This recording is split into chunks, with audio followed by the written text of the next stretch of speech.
से अभी सुन रहे थे न कर सत्संग यारे, तो ये सत्संग करने से दुखों की निवृत्ति हो जाती है। सत्संग का सीधा साधा अर्थ समझना, संतों का संग करना। ध्यान रखना, सत्संग का अर्थ प्रत्येक कक्षा में बदलता रहेगा।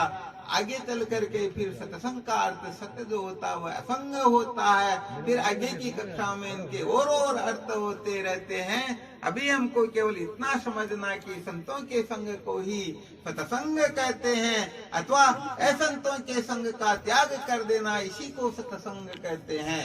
वेदवादी पामर पुरुषों का यदि कोई संग त्याग देता है तो भी समझो उन्होंने सत्संग किया, अथवा संतों का संग किया तो भी समझो उसने सत्संग किया।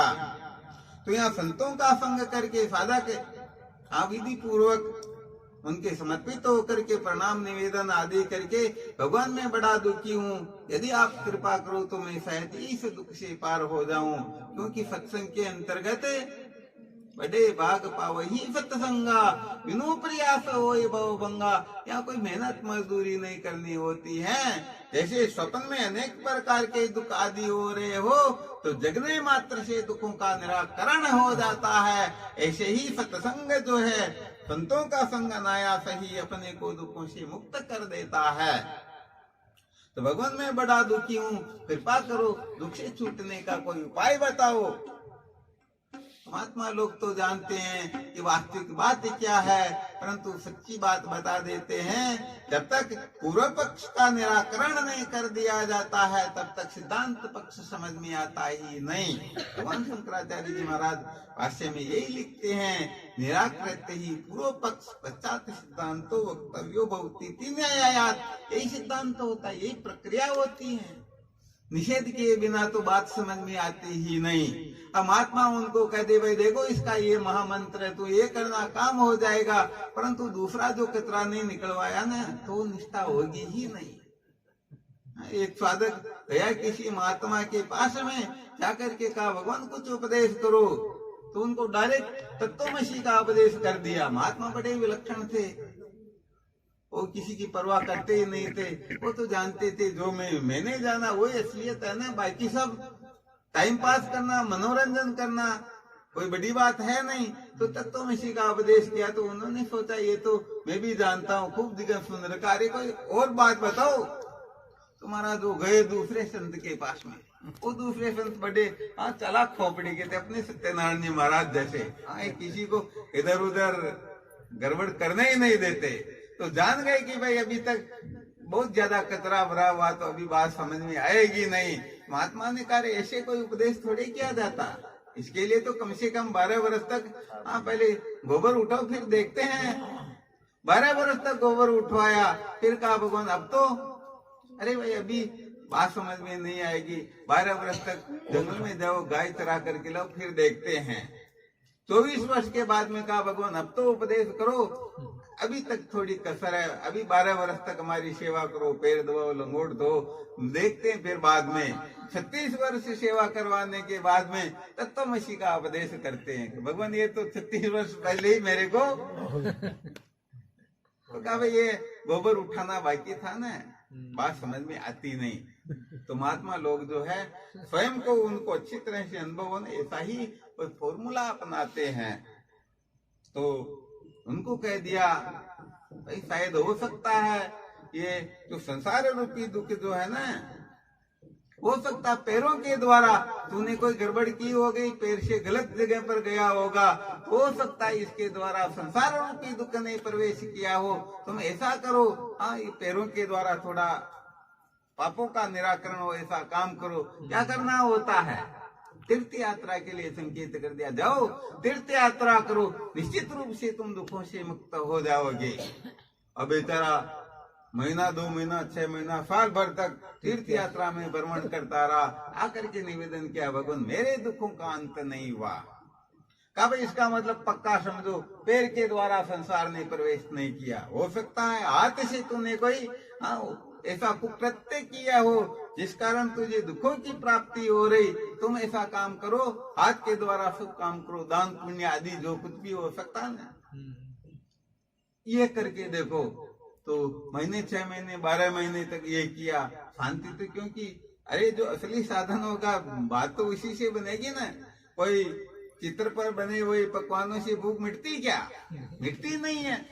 तो काफी समय तक वह सब कुछ करता रहा, समझो उनके पास जो कुछ था सब कुछ दान पुण्य में लगा दिया, फिर भी वो तो दुखों का निराकरण नहीं हुआ। आकर के कहा भगवान मेरे दुखों का अंत नहीं हुआ। कहा हो सकता है तुमने मुख के द्वारा कोई अपराध किया हो, तुम ऐसा काम करो, राम राम राम नाम का जप करो, अखंड भजन करो, श्वास का भजन करो। महाराज उनको श्वास विश्वास के भजन की विधि बता दी। वो खूब भजन करता, फिर भी सचमुच में जो सपने सिर काटे कोई, बिन जाग्या दुख दूर न होई। अरे दुखों के कारण का जब तक निराकरण नहीं होता है तब तक दुखों का नाश होता ही नहीं। दुख नहीं निवर्त हुआ, आकर के कह दिया भगवान मेरे दुखों की निवृत्ति नहीं हुई। तो महात्मा कहते भाई इसका मतलब बिल्कुल पक्का है कि मुख के द्वारा भी इसने प्रवेश नहीं किया।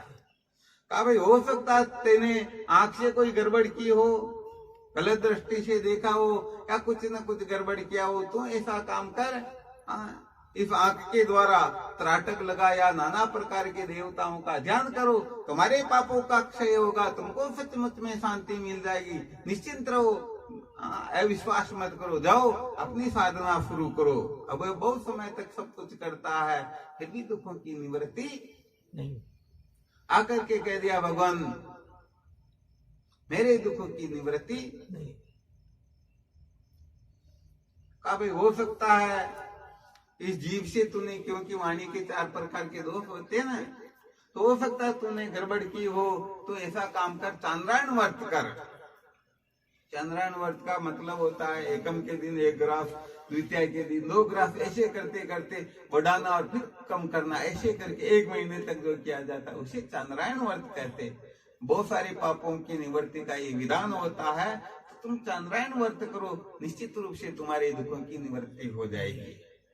अब जाकर के खूब चंद्रायण व्रत करता है फिर भी दुखों की निवृत्ति नहीं होती है। आकर के कहा भगवान दुखों की निवृत्ति नहीं हुई, निश्चय कर ले, इसके द्वारा तो संसार रूपी दुख ने प्रवेश किया ही। हो सकता इस त्वचा से तुमने कुछ गड़बड़ की हो, तो ऐसा काम कर, 5 धुनी होती ना, उनका तप करो, 84 धुनी तपो, निश्चित रूप से तुम्हारी दुखों की निवृत्ति हो जाएगी। जाकर के सब कुछ करता है फिर भी दुखों की निवृत्ति नहीं होती है। आकर के कहा भगवान मेरे दुखों का नाश नहीं हुआ। आत्मा कहते भाई इसका मतलब पक्का है कि त्वचा के द्वारा संसार रूपी दुख ने प्रवेश नहीं किया। तुम ऐसा काम करो, ये तो पता लग गया, आंख से भी प्रवेश नहीं किया,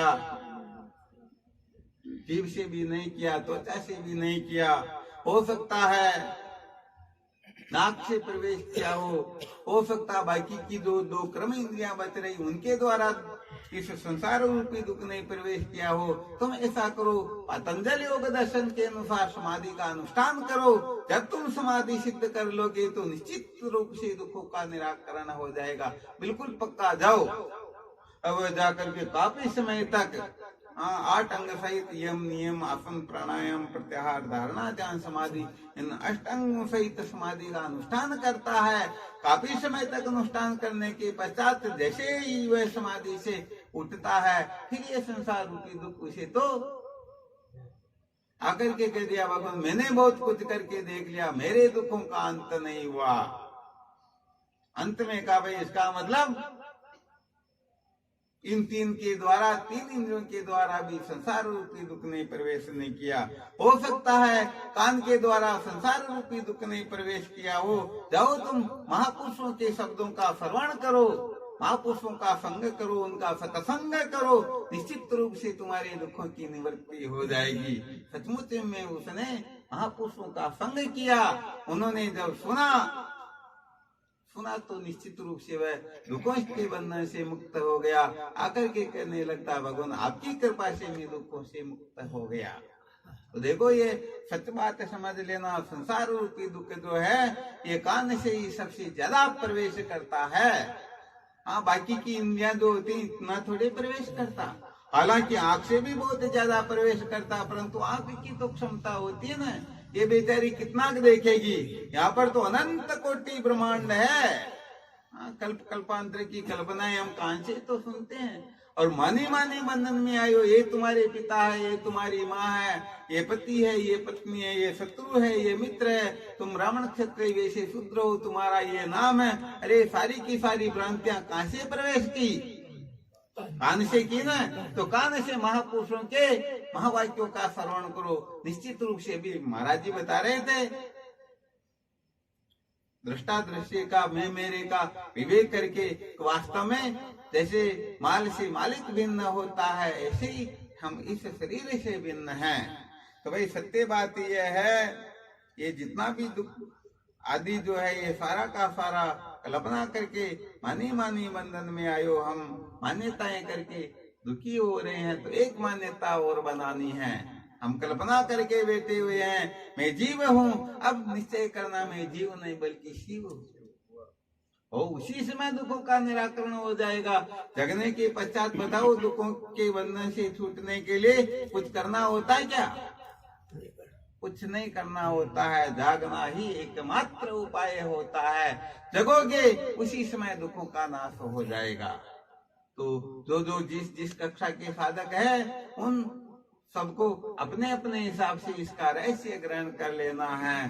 तो संतों का संग जो अभी अभी ईश्वर लग रहे हैं, उनको संतों के संग कोई सत्संग कहते हैं। इस बात को समझते हुए तो निश्चित रूप से इनका चिंतन मनन करेंगे, निश्चित रूप से दुखों का निराकरण हो जाएगा।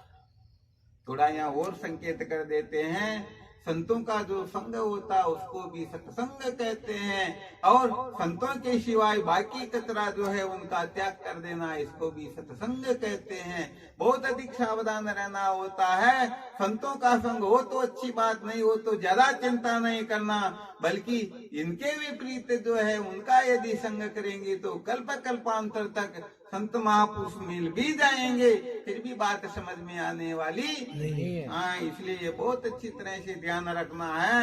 गज मारे तो गमन नहीं, सिंह करे तन भंग, सुंदर ऐसो दुख नहीं जैसो दुर्जन संग। हाँ न, सर पर डसे सो नहीं कछु तालक, बिचू लगे सो भलो करी मानो, सिंह खाए तो नहीं कछु डर है, जो गज मारत तो नहीं आनो। आगे धरो जल बूटी मरो गिरी जाए, गिरो कछ बेमत आनो, सुंदर और भले सब ही है, दुर्जन संग भलो जिन जानो। अरे भाई सच्ची बात ये होती है, यदि इनका कोई संग करता है तो सदा सदा के लिए भटक जाता है। तो ये थोड़ा लंबा हो जाएगा। कुल मिलाकर के बात यह है, जब तक महावाक्य के अर्थ का श्रवण मनन निध्यासन करके हम ब्रह्माकारवर्ती से संपन्न नहीं हो जाते हैं, तब तक विद्या की निवृत्ति न भूतो न भविष्यति। तो ये ब्रह्माकारवर्ती का उदय होना ही सचमुच में सत्संग है। अज्ञान की निवृत्ति को ही सत्संग कहते हैं। अज्ञान निवृत्त नहीं हुआ तो समझो अभी तक सत्संग हुआ ही नहीं। तो सर्व दुखों की अत्यंत निवृत्ति, परमानंद की प्राप्ति केवल और केवल मात्र ज्ञान की निवृत्ति पर ही संभव है। सचमुच में आत्मा सर्व दुखों से सदा सदा के लिए विनिर्मुक्त है और वह स्वयं परमानंद स्वरूप है। इसलिए नित्य प्राप्ति की जो प्राप्ति होती है वह केवल मात्र ब्रह्म विद्या से होती है। तो ब्रह्म विद्या को महत्व दे करके तो वेदांत का समेत प्रकाश से श्रवण मनन निध्यासन करता है, वह सदा सदा के लिए कृतार्थ हो जाता है। बोलो सच्चिदानंद गुरुदेव की जय हो।